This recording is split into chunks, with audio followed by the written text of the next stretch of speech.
আমরা যে মুমিনরা ভাই ভাই, বিভিন্ন হাদিসে বিভিন্ন টেক্সটে রাসূল সাল্লাল্লাহু আলাইহি ওয়াসাল্লাম বলেছেন, এটা ইসলামের একটা খুব মৌলিক কথা। আমরা সবাই জানি না? আমরা সবাই কি এই অডিটোরিয়ামে আমরা যারা বসে আমরা সবাই কি আল মুমিনু আখুল মুসলিম, একে অপরের ভাই।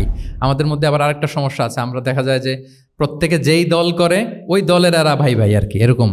এই হাদিসের একটা নিজস্ব অর্থ বলয় আমরা করে নিয়েছি যে ভাই ভাই ঠিক আছে, বাট আমি এই দলের, সো আমরা ভাই ভাই।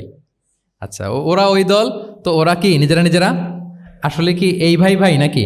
না, যারাই কালেমা শাহাদাতে বিশ্বাসী, যারা আমাদের কেবলাকে কেবলা মানে, যারা ঈমান এনেছে, তারা সবাই আমরা কি ভাই ভাই। এই যে আমাদের ভ্রাতৃত্বের বন্ধনটা যে খুব অটুট এবং মজবুত সুদৃঢ়, এটা বোঝানোর জন্য রাসূল ইসলাম একবার বললেন, আল মুমিনু লিল মুমিনি কাল বুনিয়ান। মুমিন যে ভাই ভাই, এই ভ্রাতৃত্বের বন্ধন হচ্ছে সুদৃঢ় প্রাচীরের মতো।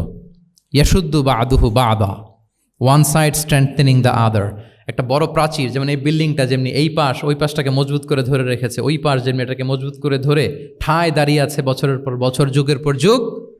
রাসূল সাল্লাল্লাহু আলাইহি ওয়াসাল্লাম বললেন, মুমিন যে ভাই ভাই তাদের সম্পর্কটা এরকম সুদৃঢ়। কতটা সুদৃঢ় এটা বলতে যে ওয়াশাব্বাকা বাইনা আসওয়াবিহি, তিনি হাতের এই পাঁচ আঙ্গুলের ভেতরে ঢুকাই দিলেন। এরকম ধরেন তো একটু সবাই, আচ্ছা ঢুকিয়ে একটু চাপ দেন। এখন ব্যাপারটা অনেক মজবুত হয়ে গেল না? হ্যাঁ, কেউ চাইলে কি সহজে ছোটাতে পারবে? না। তাহলে এই যে আরেকটা ভিজুয়াল ডেমনস্ট্রেশন পেয়েছেন? ফিজিক্যাল জেস্চার, অঙ্গভঙ্গি করে তিনি বুঝাইলেন যে আমাদের ভ্রাতৃত্বটা এইরকম মজবুত, মানে ওনার কাছে যা ছিল ওইটা বুঝাতে যে তিনি এই ফিজিক্যাল জেস্চারটা নিয়েছেন যে মুমিন ভাই ভাই এবং আমাদের ভ্রাতৃত্বের বন্ধনটা ঠিক এরকম মজবুত, লাইক দিস। তাহলে এটাকে বলে ভিজুয়াল ডেমনস্ট্রেশন, যেহেতু এতে করে সাহাবারা সহজে বুঝতো, এটা দিয়ে সহজে বুঝলো।